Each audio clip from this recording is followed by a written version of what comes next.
there are conditions of the Ijarah contract. And to recap, what does Ijarah mean? Leasing or renting or hiring. So I'm not buying, actually I'm acquiring a service. So there are conditions. These conditions are as follow. Number one, the consent. So there has to be mutual consent between the two parties, and this is a no-brainer.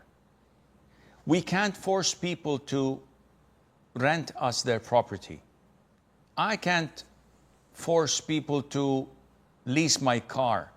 There has to be mutual consent between the two parties. Also, those involved in such a transaction, they need to have the qualification in order to be acceptable for them to dispose their wealth. So they have to be sane, they have to be adult, they have to be trusted with their wealth. I can't go to someone who's a child and say to him, rent me your house and the likes. Thirdly, the service and the fee must be known. As I said, I can't conclude a contract with a person to lease something and I give him the money and we don't know what property I'm leasing. He has 6 or 7 properties. Which one of them? No, this is totally prohibited and unacceptable. Fourthly, the service provided must be halal. So the benefit should be something that is permissible, which means that I cannot rent or hire or lease the service of a singer or an actress or a dancer or musical bands. I can't hire a sorcerer or a fortune teller. I can't hire or obtain the service of hookah and cigarettes or e-cigarettes and the likes, entertainment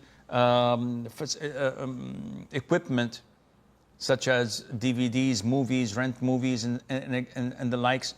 All of this is haram because the service itself is haram, so leasing it or renting it is also haram. The service I'm obtaining, and this is a condition, has to be owned by the person leasing it to me. So, or at least he's authorized. I can't have a deal with someone telling me, I'm giving you the Eiffel Tower for rent for 3 nights. Do you own the tower? No, but I'm giving it to you for rent. No, this is not applicable. And finally, the 6th condition is the period of time. So many third world countries, we go and see tenants living in apartments they've rented 30 years ago and can be evicted. The owner of the building can't kick them out and get someone to pay more, and he cannot raise the rent. 30 years. So imagine renting your apartment in your building for $50 a month when you can easily get $1,000 if a new tenant were to come in. But because this is the system, this is haram in Islam and it's not permissible.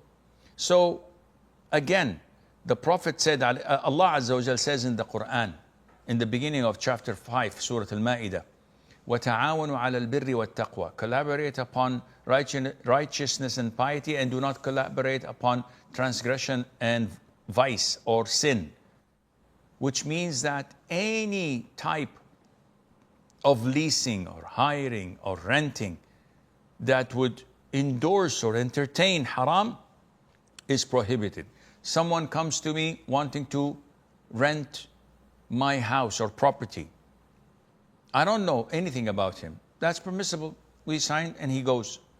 But if someone says to me, oh, I'd like to rent your property so that I could open a branch for my interest-based riba bank, or I'd like to open a pub or a bar or a nightclub or a brothel, may Allah forbid, and I'm interested in the rent.